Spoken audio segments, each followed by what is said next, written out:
I live in a fucking shed. Check that out. It's not really a shed. It's a cabin. Cost me about I think $5,000 to $6,000. 6 sounds better, right? Let's go with 6. Makes me sounds better. It makes me sound better. It was when the interest rates had just shot up. They went to 5%, and then the housing market just went completely fucking insane. The house I was renting was sold, and then I couldn't find anything else. It was the places were going on the market, and they were getting snapped up straight away, and the cost of places wasn't anything reasonable on the market, and I didn't want to waste my money. And I thought, well, I'm not in a position to buy. What I'll do is, to keep my overheads low, I knew Mum had a lot of space in her yard. I'm going to build a cabin. So I got this cabin built, and I said to myself, by the time I leave in a year, 6 months to a year, I want to be in a place where I can just buy something outright. And the plan was put myself in a position, in a situation where I would have to grind, and I think that I'm close to a place where I won't have to go back to work. I've not got money in the bank, but I've committed myself to acquiring some skills to be able to make money in the financial markets, and I think it's paid off. It's been quite relentless. I've had some losses, but yeah, I think I've just turned the corner, and yeah, I just don't intend to go back. I do have some work. It's not even work. I literally turn up, I log in, and then I go sit in a cafe and sit in front of charts. Yeah, I just sit in front of charts all day. And my aim and my objective is, when I have that freedom, I'm just going to create content. I'm going to try my best to contribute to things that I feel that I'm obligated to. I feel like I'm obligated to just show some gratitude in this world, and I feel like I wasn't sure about my faith. I was born a Muslim, and I doubted it much of the time recently. Just didn't want to follow it blindly, like I think a lot of people. Well, I can't speak for everyone. I can't say that, can I? But you're kind of fear-mongered and stuff when you're young.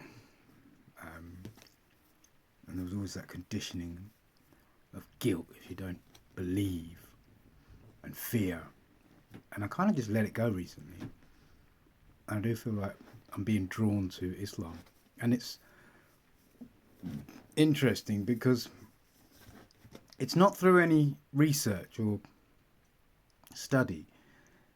It's more so how the Islamic world is obviously being targeted by Zionism, the West, and for what reason? It just makes me think, what reason? And it just almost makes me think that there's a duty, and there's a duty to stand up for injustice, and the people that are being persecuted are Muslims mostly. And I feel like in some ways I had no faith for Palestinians. I had no faith in for Palestinians, and you know, for them to have any kind of future. And of course, they don't have anything now, but there is some hope. The state of Israel, I say, the most powerful state, because it overrides the United States in terms of decisions made on their behalf, is collapsing. And I lost faith,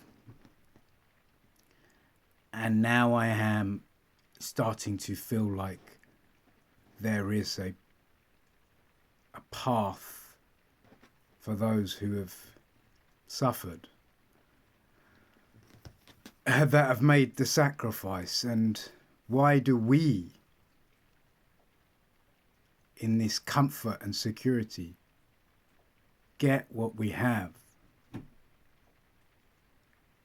And I don't feel that it is without a condition. And I believe that, for me, I feel like there's a duty. Absolutely, I feel like there's a duty. I feel like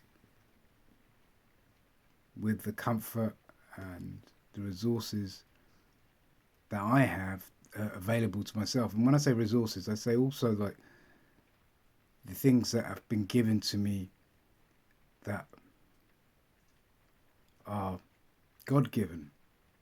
I have an ability to communicate. I have ability to see things in a certain way. And I think everybody does. It depends on whether you decide to develop these things.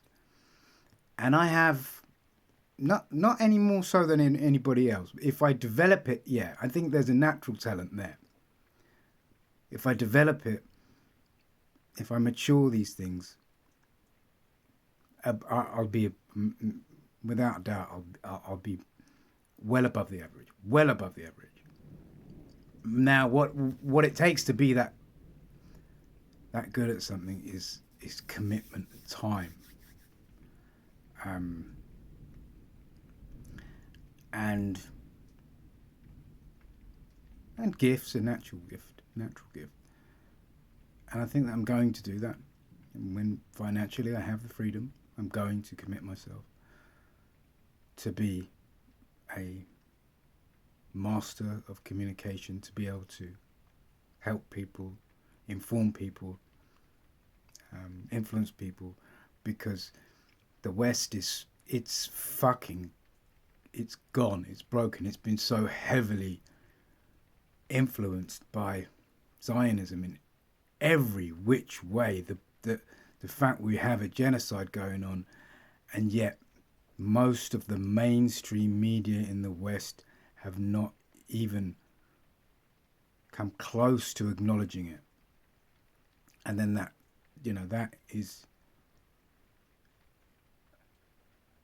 trickles down, that impacts so many people, and that's part of the reason why we're so easily influenced, and riots are able to break out just with a few words. Completely false narratives. People like Andrew Tate have so much power, they wield so much power. Nigel Farage. People like Jordan Peterson, who is a wolf in sheep's clothing. Zionist. Fucking Zionist. A man with such integrity, we thought. A man with, we thought, a really good moral yardstick. What's he doing? Giving a platform to people like Toby Robinson. He's an Islamophobic. He's a fucking Islamophobic. And I'm not saying that I'm angry about it because I'm Muslim. I'm angry because he's an educated man. He's an educated man. Far more than me. Far more than 99% of people in this world. Yet his prejudice and hate overshadow that and overshadow his objective judgment. And maybe he's being influenced financially. And those people wield a lot of power, especially when they come from places that are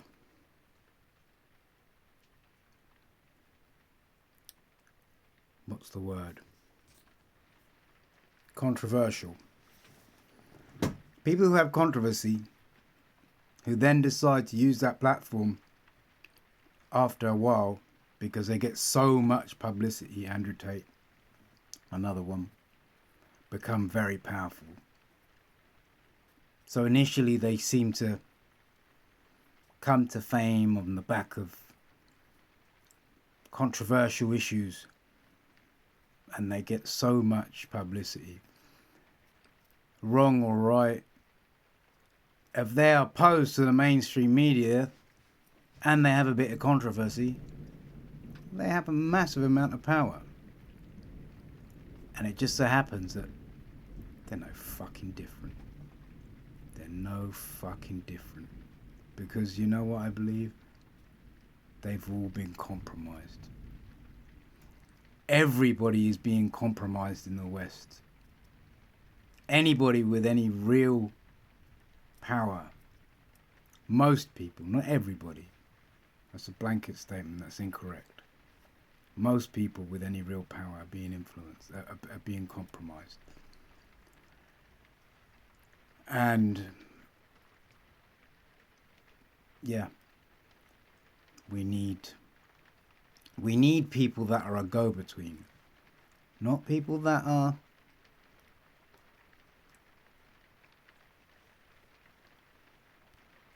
unrelatable.